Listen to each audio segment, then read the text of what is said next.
Barbie wouldn't exist if it weren't for a 1950s novelty toy that was intended for adult men. In 1952, the German tabloid Bild was about to change the world with its debut. You see, its second page had a blank space and urgently needed something to fill it. A comic to stand out amidst the rest of the paper's right-leaning content. So, just before the tabloid's print deadline, a cartoonist was quickly hired to create something fitting. They rushed to turn over a cartoon depicting a baby-faced character, which was turned down by the editor. It didn't take long for them to come back with something else. And that is when she came in and changed history. With an overtly feminine figure, a high blonde ponytail, tiny waist, pronounced bosom, high arching brows, and dark pouting lips, Lilli made her debut. On June 24, 1952, she was introduced to the public in a one-panel comic strip in Bild's inaugural issue. In her first scene, she is sitting across from a fortune teller. The caption reads, "Can you please tell me the name and address of this rich and handsome man?" It was a clever reference to the tall, dark, and handsome figures often whispered about by fortune tellers.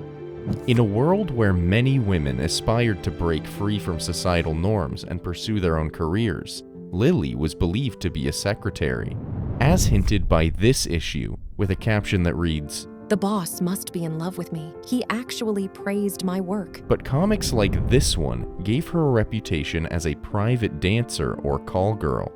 The comic was only supposed to be temporary until they could find something else to fill the second page space. But when she was a clear hit among their audience, she remained. Her comments and outfits becoming racier and skimpier as the issues progressed. Like this one, where the caption reads, "If only I knew. Have I really gained weight? Or is it just my heavy head from all that booze last night?" And another that says, "If you should happen to get your mind back on business, perhaps you could advise me about the right shoes, not the stockings." As time went on, Lilli became known for her independence, humor, confidence, and quick wit, but also as a sexy, buxom gold digger from comics like this one, with the caption, "My friend is giving me this fur coat for Christmas. He just doesn't know it yet." Her comics and snappy captions resonated with adults. In 1955, the toy manufacturing company O&M Hauser beat out 12 competing companies and was commissioned to create a Lilli doll. Max Weisbrot designed the prototype of the Lilli doll based on the character of the Bild comics. Though she was surrounded by controversy for her wild ways, the doll brought to life someone many women wished they could be and men wished they had. On August 12, 1955, Lilli left the confines of her one-panel comics and greeted the world. She wasn't originally created with the purpose of being played with like most dolls. Instead, she was intended as a novelty, a gag gift aimed towards adults, men in particular. Two versions were created, a 12-inch and a 7.5-inch Lilli doll, both in similar fashion to her comic counterpart, and each carrying a mini copy of the Bild Zeitung. She could be purchased from bars, tobacco shops, newspaper stands and kiosks, and other adult gift shops. Those who bought Lilli would often display her hanging from their car's rearview mirror or on their fireplace mantle. Men would give her to their friends as a bachelor party gift, and even to girls they were seeing as a sort of suggestive innuendo. As this adult-centered popularity soared, the Bild Lilli comics continued and the Lilli doll expanded along with it. Her wardrobe evolved, and as children began getting their hands on her, a whole world began to develop. Toy manufacturers saw an opportunity to cash in on her rising success and began creating a wide array of outfits and accessories. She had her own house, furniture, swing, and even a small donkey she could be seen riding upon in ads. There was even a live-action film made featuring the character of Lilli, Lilli, ein Mädchen aus der Großstadt, or rather, Lilli, a girl from the big city, where Lilli is a reporter who is sent to a convention that escalates into a murder case. It was clear that her popularity was rising not only in Germany, but also all over Europe. Amidst this stardom came someone who would eventually lead to the end of Lilli's reign, a woman by the name of Ruth Handler. Protecting your privacy seems easier said than done. Thankfully, that's where Incogni, the sponsor of today's video, comes in. Did you know that your personal information is being sold and even published online? There are hundreds of commercial databases and people search sites that hold your info, including your names and aliases, social security number, login credentials, home address, location history, online activity, and much more. Health insurance companies who have been teaming up with data brokers to collect data that could be used to raise your insurance rates based on your online activity. And have you ever wondered how robocallers keep getting your number? Data brokers often sell your phone number to companies to build these call lists. Thankfully, you have the right to request that these data brokers delete your information. Unfortunately, doing this for yourself would take years, and that's just the first time. To stay safe, you'd need to repeat the process every few months as data brokers continue collecting your data and creating new records. But thanks to Incogni, you're not alone. All you have to do is create an account and tell Incogni whose information they'll be removing, give them the permission to do this on your behalf, and sit back and relax. They deal with any objections that the company holding your information may express, and continue to ensure your safety by conducting repeated removal requests. This means that whenever a new record pops up on a data broker site, Incogni will automatically take care of it, making their yearly subscription a wise choice. With it, Incogni will continue protecting your data privacy for as long as you use their automated service. First 100 people that use our promo code HOOKDEAL at checkout will get 60% off Incogni. Sign up today using the link in the description and rest knowing that your privacy is being put back into your own hands. In the summer of 1956, she and her husband, accompanied by their 2 children, embarked on a vacation. Amidst the enchanting streets of Europe, an unexpected discovery awaited Ruth.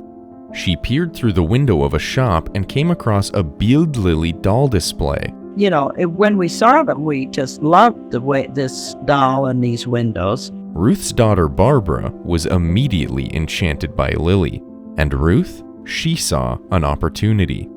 It had been quite some time since she had come across a gap in the toy market for young girls. Watching Barbara grow bored of her baby and paper dolls that offered little in the way of imagination and variety, she noticed her daughter preferred to give her infant dolls adult roles when playing with them, and would choose older-looking paper dolls. She almost always bought the teenage type or the adult type. In watching her play with her little girlfriends play paper dolls, the doll was a prop through which they were interpreting the world as they saw it, and they were projecting themselves into their dream of their future. With determination burning in her heart, Ruth had explained to her husband, Elliot, the concept of creating a doll with an adult appearance to fill the gap she had identified. The fact that they were both co-owners of the toy company Mattel was both a blessing and a challenge. Unfortunately, both her husband and other Mattel directors shut her down. However, when Ruth saw the Bild Lilli dolls on display in Europe and witnessed the sheer joy they brought to her daughter, a renewed sense of resolve welled up within her. She couldn't ignore the spark of inspiration ignited by those dolls. Without hesitation, she purchased 3 Lilli dolls that very day, 1 for her daughter and 2 more to present as tangible evidence to the skeptical Mattel board. Armed with compelling proof and a deep belief in her vision, Ruth returned to California. What happened next would not only change the course of Lilli's history, but also reshape the toy industry forever. Ruth was about to transform a simple doll into an iconic cultural phenomenon. Ruth knew that in the world of business, seeing was believing. The Lilli dolls she brought home worked to transform the minds of her husband and the other executives at Mattel. They hired designer Jack Ryan to get to work on creating their own version on an adult-bodied doll like Lilli. His task? To craft a doll that rivaled Lilli in allure and sophistication. And, it seems, Ruth had insisted upon the new doll remaining similar to Lilli. Ruth, her idea was to take this Lilli doll and just copy it exactly. I was going to Japan. Ruth stuck this doll into my attaché case and said, "See if you can get this copied." Though during a radio interview, she claimed to have asked the Japanese companies in charge of the doll's manufacture to make her something like Lilli and not an exact copy. 3 years later, the resulting toy still very clearly resembled its counterpart. Well, they were very reluctant to let me change it very much. So I changed it as much as I could get away with. I mean, I redesigned her eyes and her hair and her skull and her hairline and her lips and her neck and her shoulders and her breasts. And when you take a comparative look at the two together, there's a clear connection between the two feminine and curvy female dolls. Mattel had wanted to give the new doll a more classy look and soften away the hard features of Lilli. The new doll got thicker eyeliner, fuller arched brows, and lips that were still full but much less pouty than the Lilli dolls. Mattel lightened the skin color of the doll and gave her feet that were separate from her stilettos, unlike her German sister whose legs simply ended by forming into high heels that were painted black. The new doll's hair was rooted into the scalp, rather than Lilli's that was simply glued onto the head itself. The hair color changed slightly, and the single curl bangs of Lilli gave way to a fuller forehead of curls. All that was left was the name. Ruth Handler knew from the beginning that she wanted to name her doll after her daughter. Our first attempt had been for Babs, because that was the nickname that we applied to her. We tried to get clearance on Babs, and our patent lawyer told us to use something else. So I asked about Barbie, and says, "Go ahead on that one." But that was it. But was Barbie going to be as successful as she had convinced Mattel's board she would be? On March 9th, 1959, 3 years after Ruth brought the Bild Lilli dolls home to California, she introduced Barbie to the public at the American International Toy Fair in New York City. But the long-anticipated debut wasn't starting out the way she had planned. Fully 50% of the buyers who came to the toy show rejected the doll and would not order it. And we were very disappointed that buyers refused to buy it. We cut back on our production plans. Hello. Those in attendance were not their target audience. Instead, the toy fair was filled with men who were there to purchase items for big department stores. It turns out, upon hearing about Barbie, they thought mothers would run from the idea of giving a doll with such prominent adult female features to their young daughters. They were wrong. But the thing that really happened is that when we started to ship and it got on the counter, the consumers just walked away with it so fast the stores didn't know what happened. What Mattel needed was for the kids to be the ones asking for the doll. Something that came after the airing of this commercial. Barbie, you're beautiful. You make me feel my Barbie doll is really real. Barbie, beautiful Barbie, I'll make believe that I am you. You can tell it's Mattel. It's swell. And with that, Barbie was a hit. With over 300,000 dolls flying off the shelves within the first year, it was only the beginning. The gap in the market had been filled. Unfortunately for Mattel, this success would be haunted by Barbie's forgotten sister. I knew nothing about what was happening in America. We didn't even have a radio, and there was nothing in the newspapers here about Barbie. Rolf Hauser, co-owner of the company hired to create the Bild Lilli doll, didn't know anything about Mattel's Barbie until he saw a display for her while at a toy store in Nuremberg. He was stunned, to say the least. I was outraged when I saw this doll. This was my Lilli with a different name. What had these people done? Had they stolen my doll?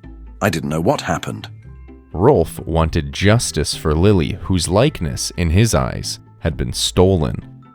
So Rolf joined forces with another toy company in the US, Louis Marks, and started creating similar dolls to the Bild Lilli for the American market, this time on their terms.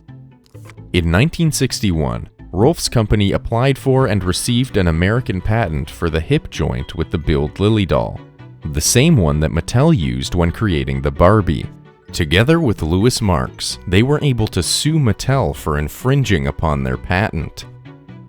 In 1963, the lawsuit was settled out of court.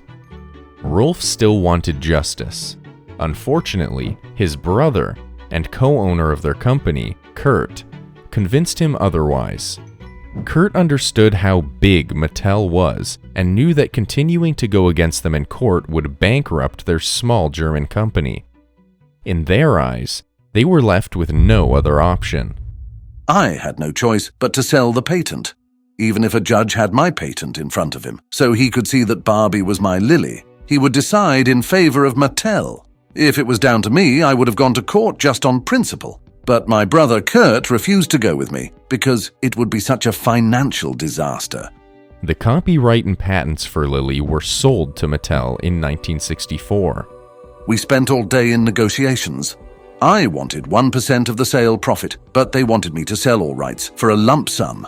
At 5:30 p.m. we were still arguing, but the interpreter said that she had to go home, so we had to sign within 10 minutes.